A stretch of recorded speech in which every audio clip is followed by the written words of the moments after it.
গত মাসও বিল আইলো রে বা 2000 টাকা, ও মাসও আইলো 3000 টাকা। ও দেখলাম বিকাশের গড় একটা, ওগুত গিয়া দেখি দোকানটা করা যায়নি। দিকাই মনে।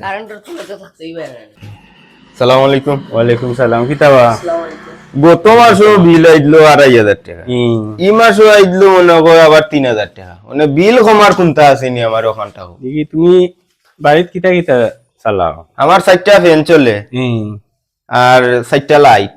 ও আর কিতা চলে? আর কোনটা নাই? আর কোনটা না। এক কাম করো রেবা, বিল তোমার কম আইব, একটা বুদ্ধি নিবাইনি আমার কাছে। দেখো রে বাবা, বুদ্ধিটা কো, বুদ্ধির লাগি তো আইলাম। বুদ্ধি যদি নিও তাহলে এক কাম করো তুমি মেইন সুইচ বন্ধ করিয়া তুই রাখো, তো দেওয়াই না একবারে বিল আর আইতো না। ও কিতা কইলা বুঝছেন? মেইন চুইস তে আর আমি রাইট আইন্দা সুন্দর করিয়া মরি দিমু। আর কিতা হবে বাইরে ওয়ালা, বিল তো আর বেশি আইব। ও দেখলা আর বিল বেশি আইব রেবা, বিল বেশি আইব। এমনে কমাইবার কোনটা নাই। এমনি আর হইবার কোনটা নাই।